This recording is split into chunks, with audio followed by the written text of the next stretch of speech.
My name is Marissa Montano. I'm a senior policy officer with the California Healthcare Foundation. The foundation is an independent nonprofit philanthropy that works to improve the healthcare system for all Californians, especially those facing the greatest barriers to care.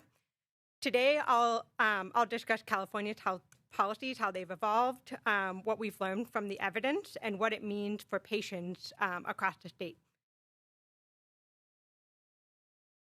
First, I'll start by defining telehealth broadly. So our Medi-Cal program defines telehealth broadly as the access, information and communication technology to facilitate consultation around healthcare.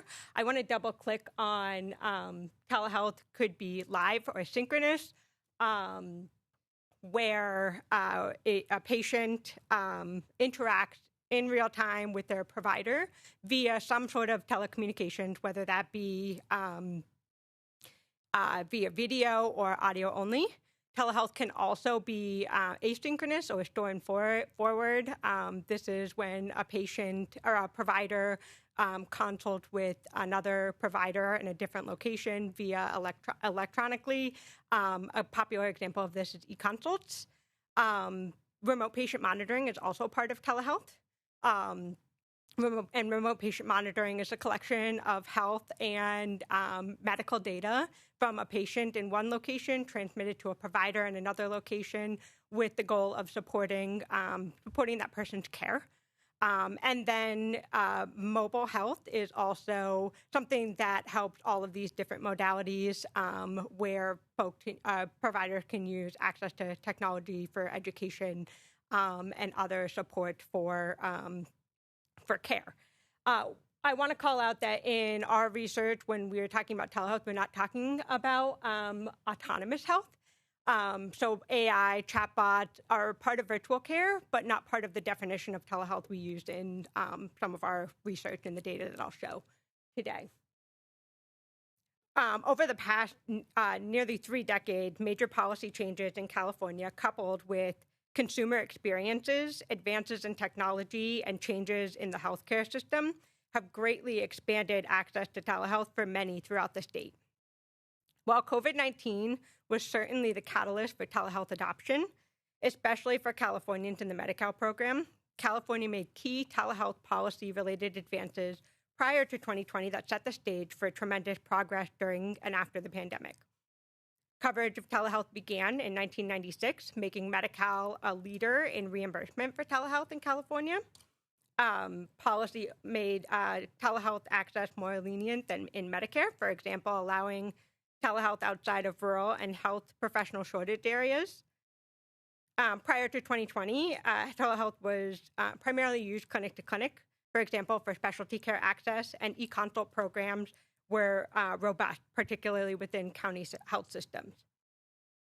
Policy changes from 2020 onward allowed for expanded use of telehealth, initially as a result of waivers that introduced flexibility during the public health emergency, but have evolved into a permanent policy, allowing telehealth from home and other locations, ongoing payment, Medi-Cal payment, payment parity, and other supportive policies, such as those surrounding broadband access, access to community health workers, and school-based services. These policy changes also allowed for the data collection and availability of data over the past decade or more, which allows us to have more robust research and to understand how patients interact with and experience telehealth, as well as to really study the effectiveness and use of telehealth across the state. Patients say they're satisfied with telehealth and would like to continue using it. Evidence shows that patients are satisfied and experience rapport with their providers during telehealth visits, and about half of all patients found that their telehealth experience paralleled their experience with in-person care. By listening to low-income Californians, we learned, and as you can see from examples of quotes on this slide, that patients appreciate the way that telehealth removed barriers to accessing care. and would forego or delay care without the telehealth options. And what about telehealth effectiveness? Telehealth is a very effective mode of care for patients, particularly for behavioral health and chronic care management. This evidence is strong across both video and audio telehealth, as well as in e-consults. More research, candidly, is needed to understand hybrid models of care and the extent to which telehealth serves an improved outcome for different populations.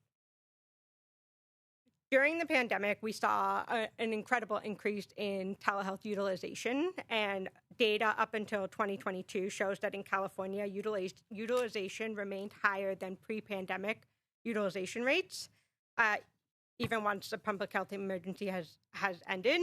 National data in Medicare, which has more payment restrictions than Medi-Cal, also shows that telehealth use remains steady through 2025. We've also learned that audio only is a crucial access point for maintaining care. This is especially true for patients with digital barriers to care, like lack of sufficient broadband. It is also shown to be important in the clinic setting for patients accessing primary care and behavioral health visits.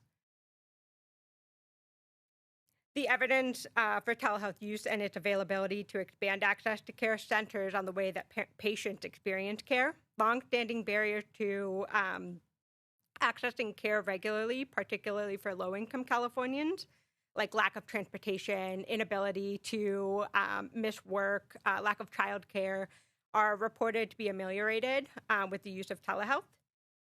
Patients want to continue to access care when they can through telehealth.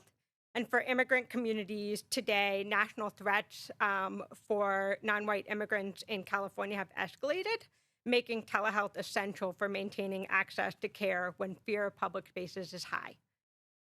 There are, however, still some disparities for accessing telehealth, notably for older Californians and Californians that speak a language other than English.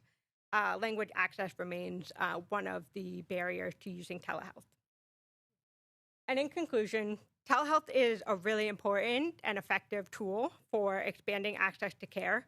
It increases flexibility and allows Californians to receive the care they want and need. It's not a replacement for in-person care, but it is a crucial mode of care to maintain access for many. Telehealth, including audio only, reduces barriers to preventing patients from timely access to care, and patients really want to continue using it. And with that, thank you so much for the opportunity to speak, and my contact information is included in the slides. Thank you so much, and we'll hear from our next panelist.